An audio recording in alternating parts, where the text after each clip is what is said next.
신뢰를 배신한 사람들. 하나님의 신뢰를 배신한 사람들, 부재, 사랑을 불신으로 바꾼 비극의 이야기라는 제목으로 말씀을 나누겠습니다. 창세기 강해를 하고 있어요. 올 1년이 아마 창세기를 계속해서 같이 공부하게 될 것 같은데 오늘 두 번째 시간입니다. 한 장 한 장 넘어갈 때마다 다 다룰 수는 없지만 창세기의 흐름들을 좀 잘 이해하시는 데 도움이 되실 겁니다. 지난주 나눴던 창세기 1장 설교가 형제들에게, 특별히 애니메이션과 만화를 사랑하는 형제들에게 굉장히 임팩트가 있었던 것 같습니다. 이런 얘기들이 되게 많았어요. 피드백이. 설교를 통해서 원피스 이야기를 들을 줄 몰랐다. 이렇게 해석하는 거구나. 그래서 추가 주문이 쇄도했습니다. 그 중에 한 형제가 일본 애니 중에 진격의 거인이 명작인데 목사님의 해석을 듣고 싶다. 말 한마디 내뱉으면 저는 죽어요. 그래서 정말 열심히 이 진격의 거인을 보고 분석하고 그래서 준비했습니다. 아니, 왜 진격의 거인 할 때 워하냐고요. 그냥 설교할 때 워해야지. 이 진격의 거인은 거대한 성벽 안에 살아가는 인류와 정체불명의 거인들의 싸움을 그린 작품입니다. 인류는 거대한 성벽, 이름이 독특해요. 월 마리아, 월 로제, 그리고 월 시나라는 이 성벽에서 살고 있다라는 설정인데 이게 여러분 굉장히 반기독교적인 설정입니다. 이건 이제 추후에 분석하기로 하고요. 인류가 거대한 성벽 안에 살고 있는 이유가 뭐냐면 거인이라는 존재가 벽 밖에 있기 때문이다 라는 설정이에요. 그래서 주인공 앨런 에거라는 인물이 나오는데 이 사람은 벽 안에서의 삶에 의문을 품고 있는 인물입니다. 그러니까 안전하지만 답답한 이 삶 넘어 벽밖 세상을 동경하는 인물로 설정되어 있습니다. 그런데 이 절대적 방어막이 되어줄 줄 알았던 성벽이 초대형 거인에 의해 무너지는 충격적인 사건이 일어나고 맙니다. 이 사건을 계기로 성벽이 거인들로부터 그들을 영원히 지켜줄 수 있다라는 믿음이 깨져버려요. 게다가 벽을 넘어가 보니까 막상 진짜 세상은 훨씬 더 크다라는 것. 그러니까 이런 설정이에요. 성벽은 마레라는 국가가 성벽 안 사람들을 계속해서 지배하기 위해서, 그러니까 그들이 엘디아인으로서의 정체성을 되찾지 못하도록 기억을 조작하고 역사를 왜곡하고 정보 차단의 도구로 사용한 것이다 라는 것을 결국 알게 됩니다. 한편 진격의 거인의 명장면을 꼽아라 저에게 얘기한다면 믿었던 그 성벽 내부에 거인이 들어있다라는, 이 눈이 탁 나올 때 굉장히 사람들이 놀랬죠 사실. 그러니까 그 성벽이 우리를 지켜줄 거라고 믿었는데 거기 거인이 있었던 거예요 실제로는. 즉 우리가 붙잡고 있었던, 그러니까 이게 굉장히 철학적인 메시지인데 이런 겁니다. 성벽이 지켜줄 것이라고 믿었는데 그 성벽에서 거인이 나왔다. 즉 우리가 붙잡고 있는 믿음에 관해 의문을 제기하는 겁니다 여러분. 네가 믿고 의지하는 게 정말로 널 지켜주는 거 맞아? 심지어 여러분 성벽 이름 이제 얘기해 볼게요. 물론 작가는 이런 컨셉으로 했다라고 얘기하진 않았어요. 다른 핑계를 댔는데 근데 제가 보기엔 이거 뉘앙스가, 설정이 굉장히 오히려 제 해석이 그리고 작가의 의도가 이럴 것이라고 저는 봐요. 월 마리아, 이 성벽 월 마리아, 카톨릭 언어로 보면 성모 마리아를 의미합니다. 그러니까 마리아는 보호와 중재를 상징한다고 해요 카톨릭에서. 이 성벽이 근데 초대형 거인에 의해서 가장 먼저 붕괴당하거든요. 월 신화, 신의 산을 뜻합니다. 신의 산. 모세가 십계명 받은 곳. 그런데 진격의 거인에서는 이 월 신화는 왕족과 귀족들이 사는 최후의 성벽이자 거짓된 평화가 유지되는 곳으로 나오거든요. 즉 신성함을 가장한 거짓된 권력과 계급의 차별이 자행되는 곳으로 설정되어 있습니다. 결국 성벽은 뭐예요? 우리가 믿었던 보호와 질서는 사실 거짓이었다. 이걸 보여주는 도구이고 이런 메시지를 우리에게 던지고 있는 것입니다. 제가 이걸 분석하다 보니까 이 개념을 선악을 알게 하는 나무의 열매와 연관해서 설명해 볼 수가 있겠더라고요. 보세요. 아담은 하나님이 주신 삶의 의문을 제기한 사람입니다. 하나님이 누리게 하신 것 이상의 삶이 있는데 하나님이 숨기고 통제하고 있다라고 그는 생각했어요. 이건 아마 다음 시간에 조금 더 구체적으로 살펴볼 건데 자신은 더 놀라운 존재가 될 수 있는데 하나님이 제한한다라고 느꼈습니다. 여하튼 그 상징과 같은 대상이 선악을 알게 하는 나무였던 거예요. 하나님은 그걸 먹으면 정령 죽는다고 하셨거든요. 근데 이렇게 오히려 생각을 했어요. 과연 그럴까? 정말 죽을까? 다른 속셈이 있으신 건 아닐까? 아담이 하나님을 불신하기 시작한 겁니다. 이 불신이라는 게요, 관계를 망치고 파괴하는 가장 강력한 도구더라고요. 살아보니까. 누가 그러더라고요. 아니 하나님은 선악을 알게 하는 나무를 거기 왜 두셔가지고 일이 이 지경이 되게 한 거냐. 이미 다 하셨을 텐데 왜 도대체 그렇게 한 거냐. 여러분 이건 시간이라는 개념의 가치 인간적인 사고 관점일 뿐이고요. 하나님의 관심은 이 모든 것을 뛰어넘어서 그러함에도 불구하고 아담을 신뢰하셨다. 이 얘기를 하시는 거예요. 그럼에도 불구하고 아담아 나는 너를 신뢰해. 최근에 하은이가 저한테 그러는 거예요. 아빠, 사실 엄마 아빠 외출했을 때 몰래 TV 봤어요. 들어오시는 소리를 듣고 황급히 껐어요. 이수왕 전사가 제일 크게 웃은 거 보니까 이수왕 전사가 그랬던 것 같아요. 어렸을 때. 결국 올 것이 왔다 싶었어요. 아이에게 정직하게 말해줘서 고맙다고 말한 뒤에 이런 얘기를 해줬어요. 하은아, 이마, 엄마 아빠가 왜 밖에 나갈 때 TV 리모컨 안 가지고 가는지 알아? 집에 두고 가는지 알아? 너희를 그만큼 믿는다는 거야. 너희가 약속을 깨고 몰래 TV를 볼 가능성이 있지. 엄마 아빠도 알고 있어.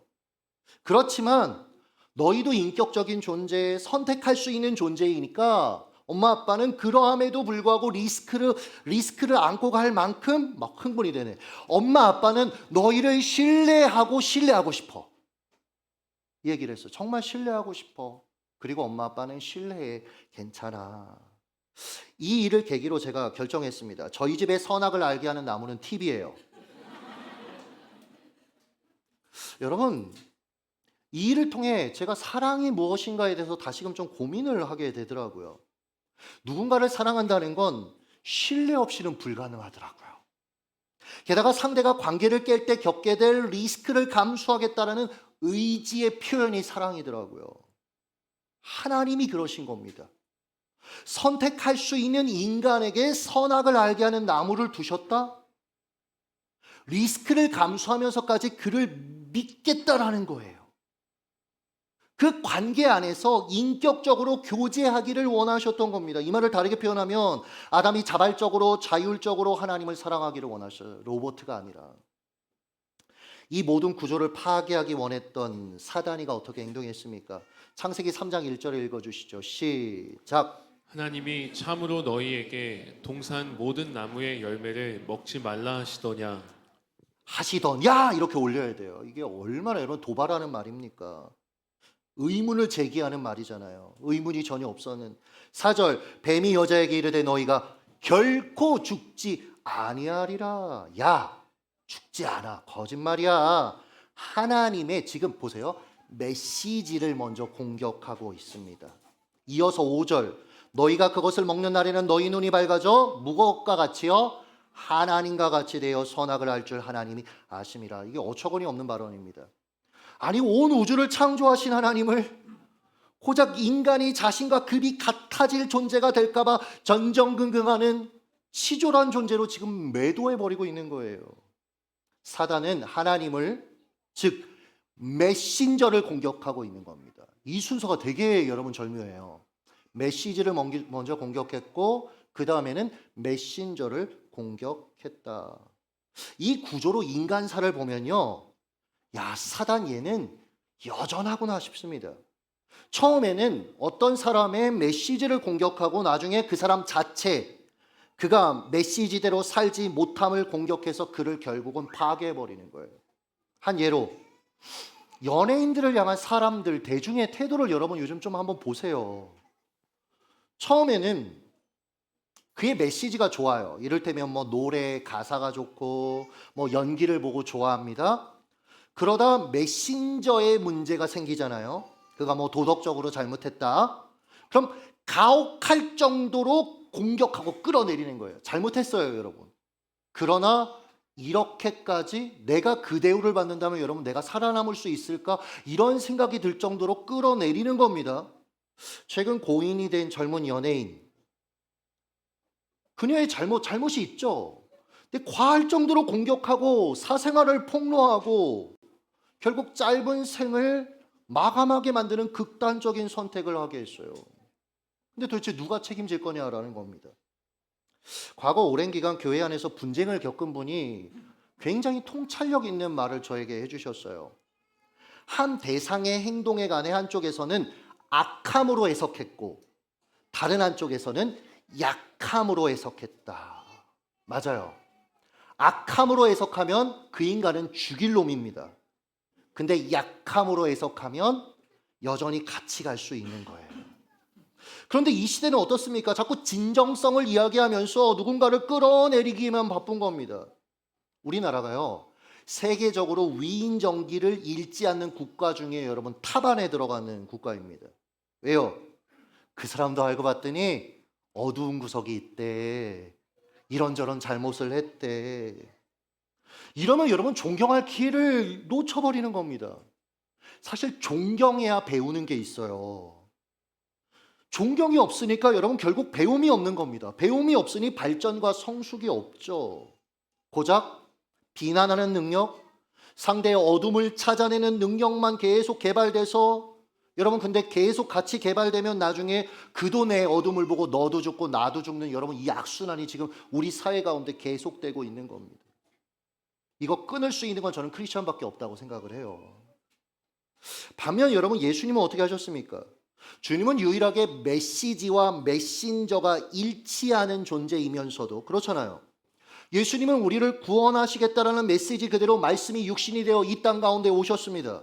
십자가에서 우리 죄를 대신해서 죽으심으로 우리를 구원하셨습니다.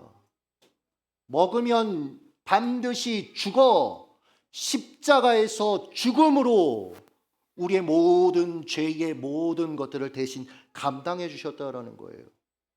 그러니까 메시지와 메신저가 일치하지 않는 것에 대해서 지적할 수 있는 분은 예수님밖에 없습니다, 여러분들.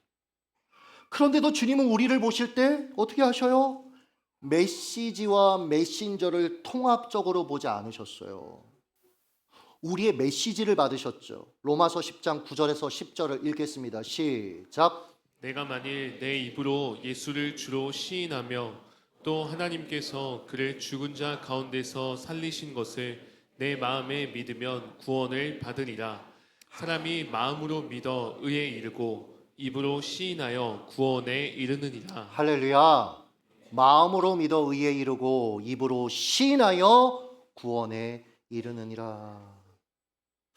사실 우리 알아요. 예수 믿는다고 100% 변화되는 거 아니더라고요. 더 윤리적일 것 같아도 그렇지 못한 경우 비일비재합니다. 그런데도 주님은 나의 이 메시지를 받으시고 구원하셨어요. 이게 은혜죠. 이게 십자가 사랑이죠. 여러분, 우리는 이 시선으로 다른 일을 대해야 돼요. 왜요? 우리가 이 은혜를 먼저 입었으니까. 다시 돌아와서 사단이 이놈은요, 이놈 정말 나쁜 놈입니다.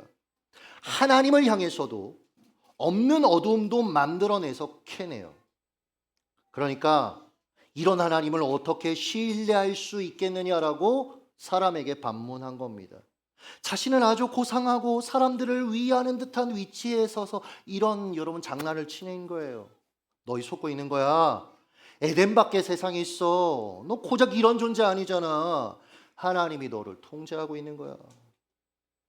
그러니까 이 지점을 쓰는데 진격의 거인이 진짜 던지고 싶은 메시지가 이게 아닐까라는 생각이 있는 거예요. 작가가 그렇게 의도했든 사단이가 이걸 사용하든 결국 여러분 이런 것들을 우리가 던지고 있는 것입니다.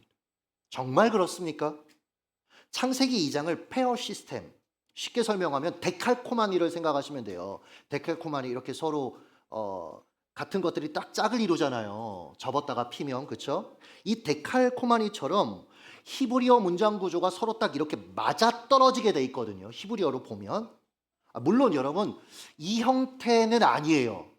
근데 여러 가지 다양한 구조 형태가 있는데 그걸 보여주기에는 가독성이 너무 떨어져서 우리 멀미팀에서 이렇게 이제 평면으로 만들어서 여러분에게 보여드리는 건데요. 한번 눈으로 이렇게 보세요. 이게 뭔가 하나님이 세상을 만드셨는데 5절 굉장히 재밌어요. 땅을 갈 사람이 없으므로. 하나님 입장에서 창조 세계가 아무리 완벽해도 거기 사람이 없으면 의미가 없다. 지금 이 얘기를 하는 거예요. 그러니까 사람을 향한 하나님의 애정이 얼마나 큰가 이걸 보여주죠.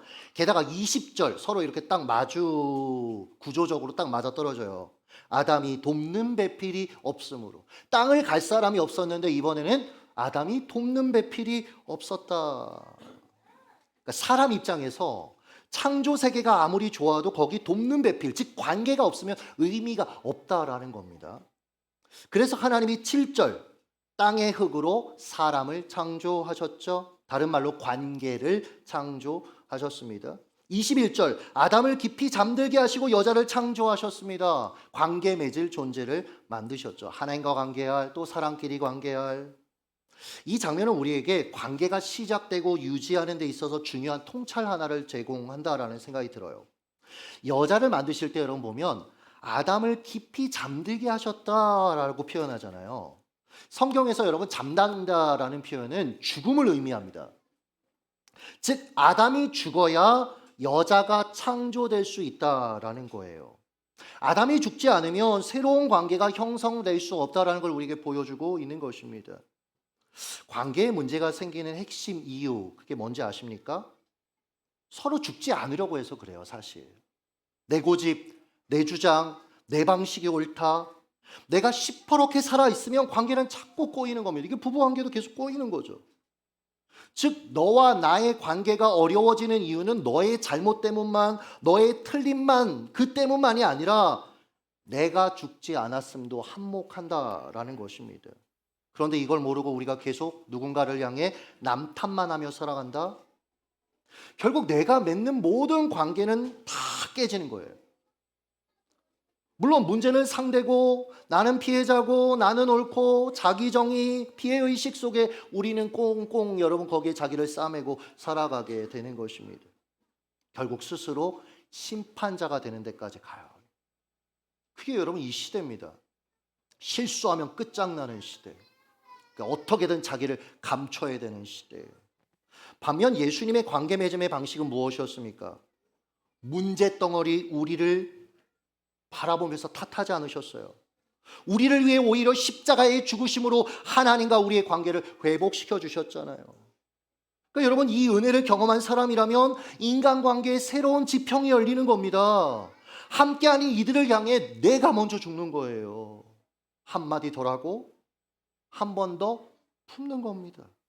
이 과정에서 관계가 살아나는 겁니다. 무너졌던 신뢰가 회복되어지고 서로 이어지는 기쁨이 그 가운데 있고 사랑이 주는 풍성함을 누리게 되는 거예요. 누리면 나도 그렇게 살고 싶거든요. 여기까지 가게 되는 거예요. 자, 계속해서 보세요. 8절. 이 아담을 하나님이 에덴에 두셨습니다. 22절. 아담에게로 여자를 두셨습니다. 아담을 두신 에덴은 어떤 곳인가? 10절 보시면 쭉 여러분 보셔야 돼요. 10절, 11절, 12절 쭉 봐야 되는 건데 그러니까 에덴의 사방으로 강이 흘렀다 이런 표현이거든요. 이게 에덴이 얼마나 풍성했는가 이것을 보여주는 그림입니다. 23절도 보세요. 관계의 풍성함을 상징하는 겁니다. 이는 뼈 중에 뼈요 살 중에 살이라. 관계가 풍성하다는 게 어떤 의미일까요? 친구가 많다? 아닙니다, 여러분.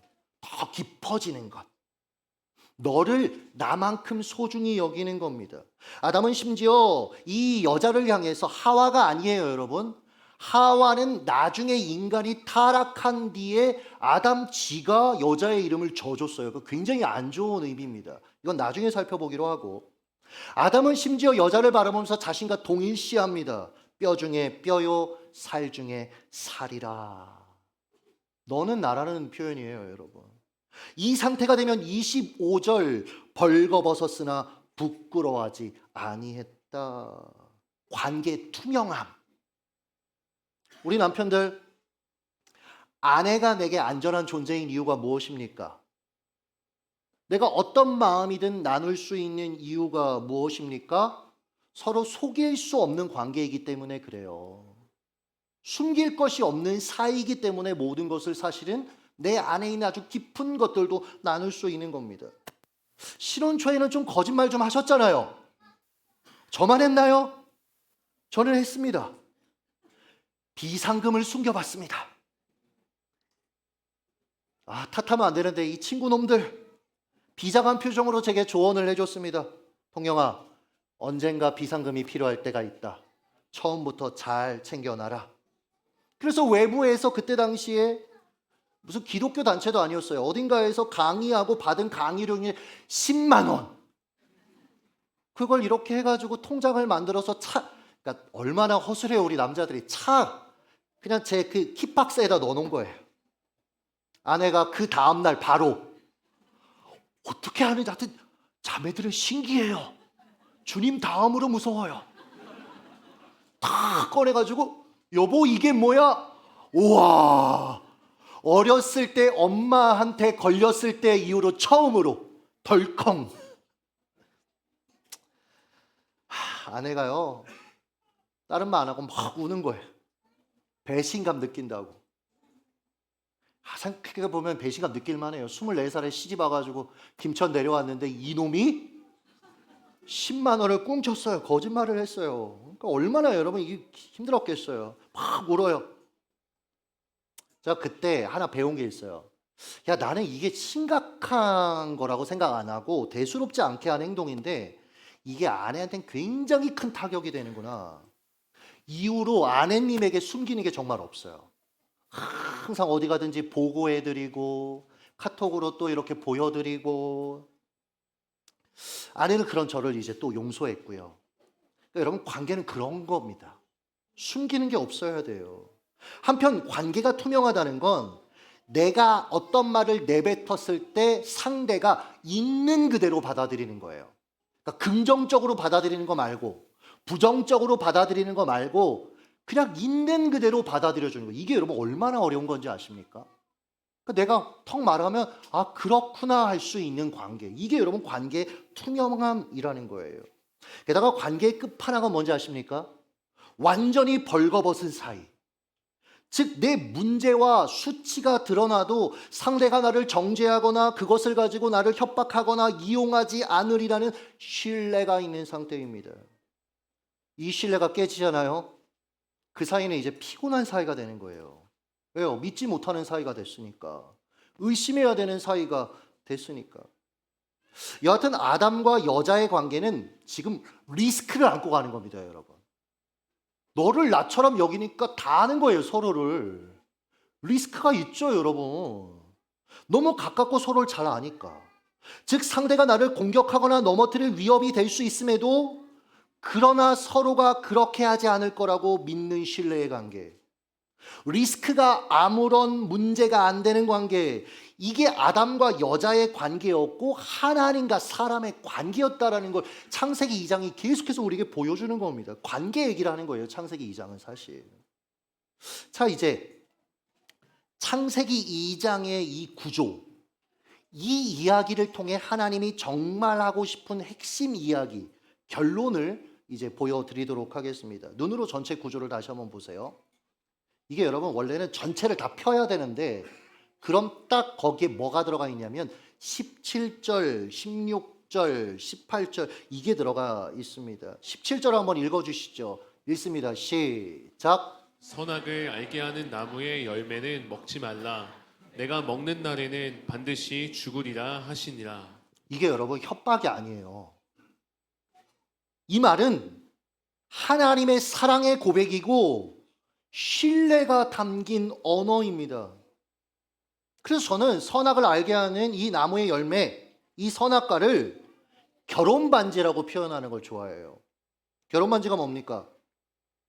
평생 이 사람만 사랑하며 살겠습니다. 절대 바람 피우지 않겠습니다. 여러분 생각해 보세요. 그는 자율적인 존재인지라 나를 배신할 가능성이 있다니까요. 다른 남자, 다른 여자를 향해 눈을 돌릴 수 있는 자율성이 그에게 있어요, 여러분. 그러나 그는 그렇게 하지 않겠다는, 나는 그렇게 하지 않겠다는, 상대는 절대 그렇게 하지 않으리라고 믿겠다라고 고백하면서 끼워주는 게 결혼 반지 아닙니까? 근데 여러분 보세요. 이 신뢰를 인간이 깨버린 거예요. 이 신뢰를 인간이 깨버린 겁니다. 하나님을 불신하고 진격의 거인의 표현을 빌리자면 월 마리아 같은 거짓된 성벽 에덴을 만들어 놓고 우리를 통제하고 숨기는 나쁜 하나님이다, 이런 식으로 규정한 겁니다. 비극이죠.